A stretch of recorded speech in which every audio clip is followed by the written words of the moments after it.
Well, this is a book review. We love authors who do books that are wild, way out, really good. It makes a difference when people read them. And this is called, and the title itself is great, Get Unstuck. Everyone wants to get unstuck. It's a guide for those over 50. That's all of us, of course, who listen to the show. And the author is Andrew Pais, and he's calling in from California. And this is the way I think you can think about it before we start talking to him.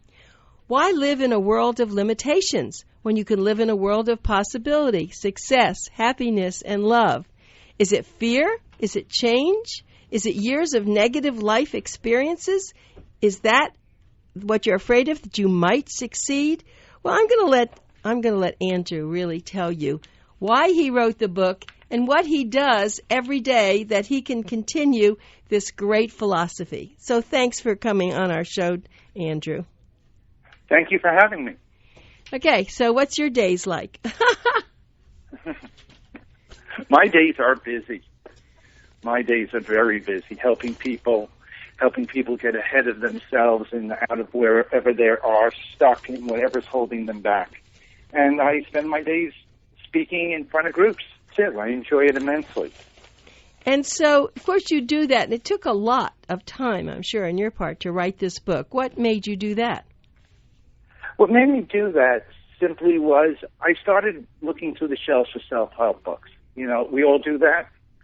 And I noticed that all of them were very, very general.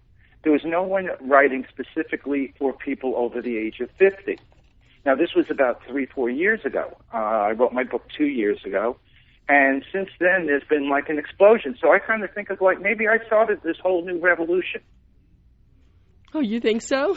Well, it's not. I'm going to take credit for it. That's great.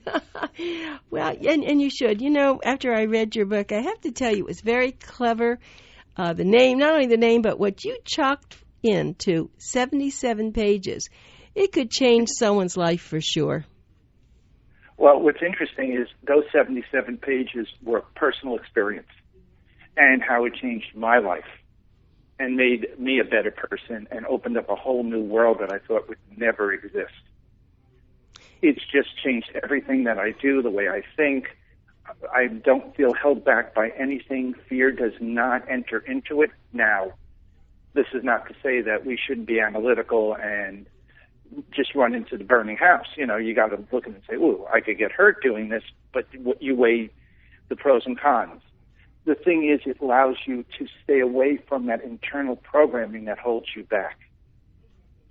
That's a very good point. And like, I was curious as I was reading your book, those fears and those problems in your brain, are they brought to you from your family, from hearing things, from a coworker who just slapped you in the face, in a sense, not really, but does this come from inside, or where does it come from? It actually comes from everywhere. Now, when I say from everywhere, from the ages basically from almost conception through age 6, you're nothing but a sponge. Everything you hear comes into you. Everything that you see comes into you with no filter. It's just totally accepted. It isn't until we're 7 that we start to develop the rudimentary critical thinking. So all our parents' fears, all our parents' ways of looking at the world, their values, how they approach life, their relationships, our grandparents, our cousins, our aunts, our uncles, our sisters, our brothers, everybody we come in contact with, we sponge in all their views of the world. The unfortunate thing is it's done unconsciously. Now, that is the actual programming of how we run our lives. The brain, the unconscious mind is, if you want to call it, the hardware. Everything else is software, because we're only born with 2 hardwired fears. One is a fear of loud noise, and that's a survival instinct. You know, fight or flight. Well, actually, the first one is freeze. You watch animals, they always freeze first, look around, and then make that decision. The other one is a fear of falling, and they've actually proven it with babies with optical illusions that even newborns will have a fear of falling. That fear a lot of times goes away. For other ones of us, it's still the same feeling, but that also can be undone. So simply put, the vast majority of your listeners out there are running on programming that's over 100 years old. Amazing. It's amazing. And would we run our computers on 100-year-old programming? I don't think so. So you really are the teacher, the instructor. How do you get into people's heads? Well, first of all, they let me in. That's the first thing, because they feel so locked in.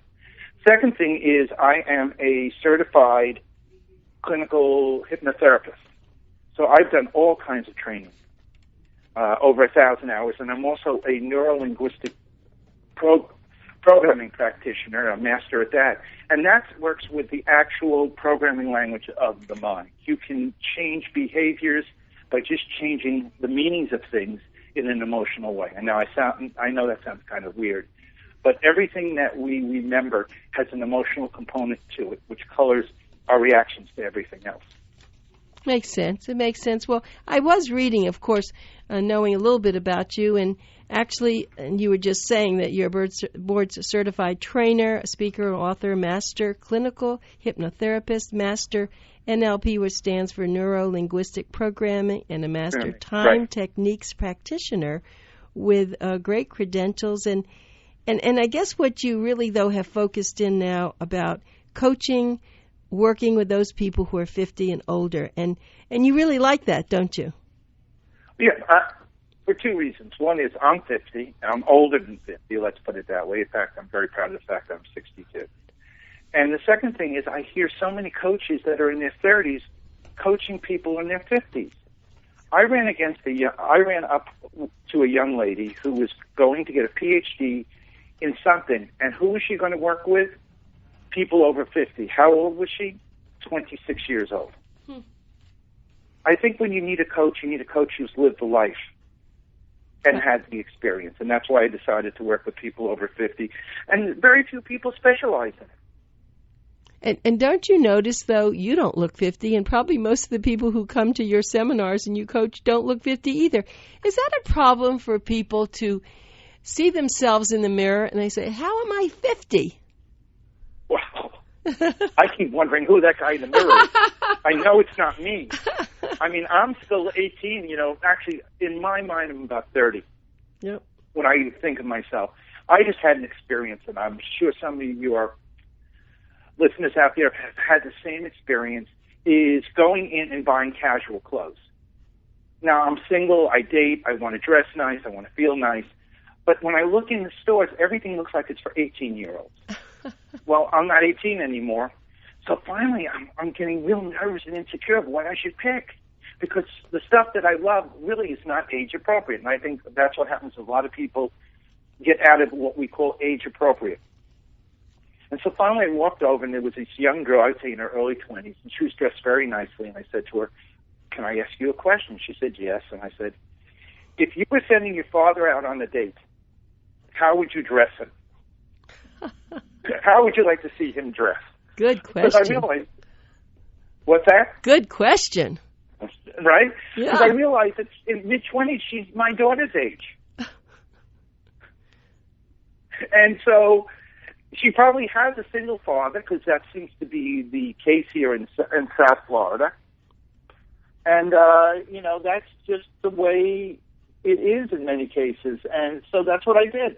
And she picked out some really nice clothes. And then she said to me, I wish my father dressed this way. Isn't that great? And so she just picked the clothes. She didn't describe it, though. I mean, she didn't say, well, you should be wearing black or you should be wearing tight pants. No, she just said to me, look, if I was going to dress my father, and she took me over to a couple of the racks, and she said, you don't have to go to the expensive stuff. You can go over here, and, and I felt good about myself because I'm actually back into the same size jeans I wore in college. My goodness. So that took a long time to do. Yeah, that was over 50 pounds ago that I Congratulations. started taking care of myself. Well, it was part of it, as you know, and people who read my book, one of the genesis for how I got here was I had a near-death experience. Yes. Why don't you share that? Well, you ought to share that with our listeners, I think. Well, it was one of those, it was in January 6 years ago, on Martin Luther King's birthday.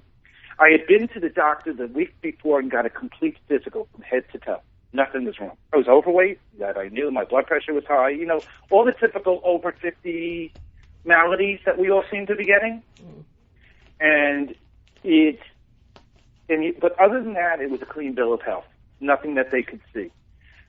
That morning of the incident, we were at the same doctor for my ex-wife's physical, which came out terrible, and he knew she wouldn't listen, so he wanted me there just to be a witness to the discussion that they had. That night, I was choosing between sprinkles and chocolate chips at a yogurt place where you buy by the ounce, and I was sitting there to choose, and the next thing I knew, I was on the floor and was dead. Right. My heart just stopped working. Never had a heart attack. I have no heart disease. Just the electrical system of my heart decided to stop working. Next morning, in walks my doctor, and he said, "What are you doing here?" If they had told me it was your wife, I would have believed them. But what are you doing here? I now have a pacemaker. I'm bionic. I run on batteries. I love it. Yes, that was amazing that you were there at the time that this happened. I mean, but so you're right. And I guess that was a wake-up call for you. But a lot of people don't have to have that kind of a really punch in the neck, you know. They just have all sorts of things happen. And it's funny. I was just talking to a hypnotherapist who here in South Florida, she's actually, she does a lot of help for people. And she just told me that she and her husband were separating, and I almost fell over because they've been married for almost 20 years. And she said, well, he's going through that phase of life, at his age, and I'm just being relaxed about it. And, oh, boy, that's a big one, right? Absolutely. In fact, divorce now is getting more and more prevalent among people in their 50s and above. I'm hearing more 80-year-olds getting divorced. More empty. Well, part of what happens at that point is the empty nesting. People are not as tolerant, and I think, in a way, to not look at yourself in that situation. But what it really comes down to is until the pain of change becomes less than the pain of staying the same, people stay in their comfort zone. Huh. That's very good. Well said. Well said. So it's almost like, it's funny. I've had something like that happen, and I've talked with people, not personally, but I've said, you're just not hurting enough. When it's just too much, you'll be gone. And then they won't understand. The person will say, well, all I did is I just called you this, but it isn't that. It's all those years, right? Right. Well, it's also the fact that everything that you want, need, desire is outside your comfort zone. Otherwise, you already would have it. And what happens is your comfort zone can change. Depending, I can't analyze what goes on in a marriage and stuff like that because nobody really knows. But what happens is you have two comfort zones, and one person is challenging their own, and the other person says, whoa, whoa, whoa, whoa, whoa, what's going on here? This is not the way it's supposed to be, and will fight to maintain the status quo. Or leave, because they don't know what's on the outside of that comfort zone.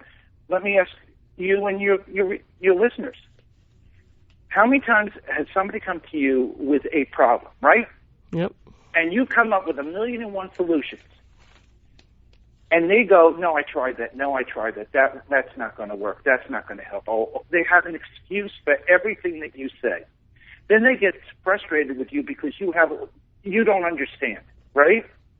Well, it's actually not that you don't understand, but because you're not in the problem, you have the ability to see all the possibilities. Yeah, when you're in a problem, all you see is the problem. And that's why it really does take a coach like yourself, because you probably can see that so quickly, and it's right in front of them, but they won't see it. But so that's why people would go to you, and you can help them. But if they can't get to you here, you're in California, but you're the thing is that you can read Andrew Pais's book, and it's called Get Unstuck, a guide for those over 50. I'll tell you the way that you would be able to get it. Just get your pencils. It's Talk Radio. Remember, Pencil Talk Radio. It's America's with an S, Unstuck UnstuckCoach.com. AmericasUnstuckCoach.com, right? Right, and it's now available on Amazon if people want to buy that way, and in Kindle. Also, because your listeners are your listeners and they're over 50, I'm going to offer them something special if they sign up on my website, which you gave them, americasunstuckcoach.com. I will give them a half-hour free consultation. Oh, my goodness. Isn't that wonderful? And you can do that over the phone very well, can't you? I can do it over the phone. I can do it by Skype. I'm accessible. Remember, it's 12 o'clock if you don't want to talk when everybody else is up in the house. I'm 3 hours behind you. That's really wonderful. Do you do a lot of consulting on the phone? Absolutely. I would say a good part of my business is on the phone. I have clients in Europe, in England, in Australia. In fact, that's the biggest challenge, is working with people who are a day ahead of you. I'd say so. So let's just get back to your book. Don't you believe if someone really took your book and took the time to go from page to page, because you have a lot of things there they have to work on, workbook. Mm-hmm. Yeah, I think they could really help themselves, maybe even without talking to you, but then after they read it, they're going to want to talk to you. Absolutely. The thing is, I tried to give people tips, techniques, and tools to help them unstick themselves a little bit, because once you make the decision to unstick yourself and you follow what I talk about in my book, the change is very quick. It happens quickly. And to let people know, I used to be a chocoholic. Now, you notice the operative word used to be? Yes. How many people out there would, if you say give up chocolate, they go, oh my God, no, how can I imagine having chocolate? Well, I just did a little technique that we call remapping in neurolinguistic programming. And I changed the meaning inside my unconscious mind or subconscious mind, everybody has different names for it, that chocolate no longer is that important to me. So guess what? I don't miss it. Yeah. I mean, I find myself looking where before I looked with something with chocolate, now I look for stuff without chocolate. And it's worked its way into all kinds of desserts, all kinds of candy and cake and cookies. So at this point, that's how I lost my last 20 pounds. I got back down to my college weight. It was just a 2-second process that it took me, that I did for myself. And the next thing I know is I haven't eaten really any chocolate in the last 3 years. I've had bits and pieces, but I couldn't care less. Yeah. I never had it again. Isn't that amazing? But, of course, that's eating chocolate. But let's talk about some real serious situations where people really been married a long time, and now they really want to change. I mean, right. And how do you work through that with them?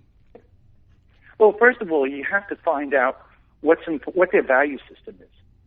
And what happens is people in our age group really don't know what their values are. They know what their beliefs are, but they don't know what their values are. And values are very different than beliefs.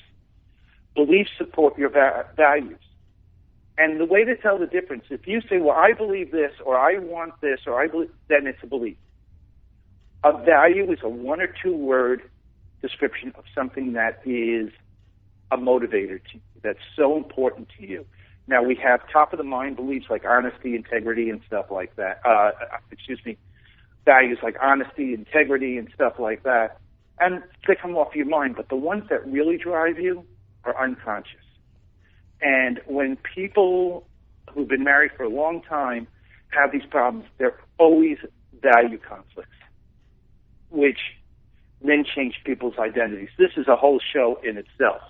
Talk about values and beliefs and identity, because everything there is all rests in your unconscious mind, which is 99.006 of your total mind capacity. My goodness, I got married when I was 17 and lasted 18 years, and that's exactly what happened. All those things that you just said, the value system that I then learned about myself, I just couldn't stand it. So when I went looking for another husband, I found one. I've been married for 40 years to this gentleman, and I knew what my values were, and he had to match them. Right. You know, part of what I talk to people in dating at this age, it's about connection. It's not about chemistry. we date like we're 18-year-olds. And I've gone through a whole process myself, which I'm starting a new book, which should be out in a few months, about dating over the age of 50. Oh, really? Getting unstuck. Yeah, getting unstuck from the 18-year-old. It's basically titled, you're not 18 anymore. Why are you still dating like one? Because that's when we were taught how to pick a mate. Oh, I love it. That's going to be that's going to really be a fantastic book. And what I've noticed with myself, what I started dating, who I started dating, and what I was looking for is very different than right now. And it's still evolving because my values had to change. It wasn't just about chemistry. It was about companionship. It's about literally at this age putting your life in somebody else's hands, because we're facing diseases and events and stuff that we never cared about when we were kids. Or 30 or 40, we didn't even think about these things. Well, it's just wonderful. We have to. Yeah, it's wonderful that you are so skilled at this. I really suggest that you buy Andrew's book, this Get Unstuck. Great book. It just held me. I was in kind of like, I was going to just do a fast review, and I couldn't. I just had to go through every page, and it's the kind of book you want to go back over and over and over, because I'm sure I've missed things. But the one thing I don't want you to go before we talk about mind-body connection. And you are very experienced at that, I guess, because of, all your credentials and what you've done as a, as not only the master's coach success, but your NLP as a NLP practitioner. Mm-hmm. What actually, we hear this so much, mind-body connection. Can you explain that in a few minutes? Well, I'll try to do it as succinctly as I can, or as clearly as I can. Our body runs, every nerve, or how could I say it, comes to what they call a gap called a synapse. And there's 4 chemicals that translate everything from one nerve to the other, from one end to the other. Every message that we have, whether you snap your fingers, eat food, breathe, it's all chemical. Up until recently, medicine didn't understand the role of these neurotransmitters, as they're called. So if they're not working correctly, if it's not the right percentages and things like that, it's like playing telephone. Your brain sends out a message, and by the time it gets to where it needs to go, it's been garbled. Now, the thing that's important to understand about this is your unconscious mind, subconscious, unconscious, is everywhere in your body. Emotions are stored everywhere. And you find the thing to think about is when you get upset or you're nervous, where do you feel it? Or afraid? In your stomach, right? Yeah. But you would think you should. How many emotions do we feel in our head? Never. When you get depressed or you're feeling bad, you feel it all over your body, because every cell in your body is touched by those neurotransmitters. Unless they are in balance, like you've heard about serotonin, the one that makes you feel good. Mm. It's a nice calming. Well, there are, and I write about it in the book, and I have to give acknowledgement to Dr. Paul Corona, who is brilliant at this. And what we do is some people, the serotonin doesn't make it across the synapse. It gets reabsorbed back into the body. So the message doesn't go correctly. And the amount of chemicals is so small that they can't even measure it. It's just how you feel. And men go through menopause. You've heard about this. We go through various life changes, and that's why people go through that midlife crisis, because it's real. There's an actual chemical change, hormonal change in the body at certain points in your life. 50 is one of them. I think it's 18, 35, 50, and in your 60s. Isn't that interesting? It really is interesting. I don't think I ever really heard it put the way you did, though. Your next book's going to be such a winner, too. I'm just thinking about what you said. I can see why you're really great would be your seminars and all. When you do them, people must just love them. I mean, and they walk out saying, oh, I didn't know that. And now they go back and maybe they look at their own life and their own marriage even with a different look, and maybe it's okay now. Absolutely. Absolutely. It's a matter of understanding that you're all about emotional programming. And if you change the emotions, one of the things that we do is phobias. Do you know how long it takes me to get somebody over phobia? I mean, a really deep seed like claustrophobia or snakes, needle phobia. Oh, about 5 minutes. Really? How do you do that? Oh, that's a secret. And if anybody has it, I can also work with you on that. Just let me know that you came from this show, and we will discuss your phobia or your fear. And if I can help you, I will. Phobias and fears. Well, that's not just age because you're 50. That's probably from very young age also. Isn't that something you carry with you? Absolutely. And it's something that's been given to you by your parents or people around you. Because I know a lot of people are afraid of dogs. And what I laugh about is when everybody says, well, why are you afraid of dogs? It's because I was knocked over by a German Shepherd when I was little. I didn't know there were that many German Shepherds. That's wonderful. And a lot of times now I watch when kids are afraid of dogs, watch the parents. It's actually the parent who's afraid and is transferring that fear into the child. And I was just thinking what you said, maybe they don't even remember being scared by this German Shepherd, but the parents told them they were attacked, right? Absolutely. It's what your parents tell you. It's what your parents believe. It's their influences. It's also, and a lot of people in Florida, South Florida will understand when I say this, it's even the Michigasses and the Budleinses you get from your grandparents so many years ago. And people just believe. People have an experience and something inside of them that's been programmed in that says if you've had one bad experience, every experience is going to be the same after this. This is the precedent. Well, Andrew Pais, I love this. This has been a great interview. I'm so happy to talk with you, and we'll have to have you on again. I'm going to work on that in the future. But I'd love to. Thank you so much, and everybody go to Amazon, americasunstuckcoach.com. Go to that's his website, or you can order the book on Amazon. But remember what he said, that if you buy the book, get on his website, tell him that you heard the show, he'll give you a half an hour free. You can't beat that. And I'll be interested in your new love of your life. You'll have to tell me what she had now. So thanks a lot for joining. I'm looking for her. Okay. Thank you, Andrew, so much. You're welcome. All right. Thank you. Bye. Bye-bye.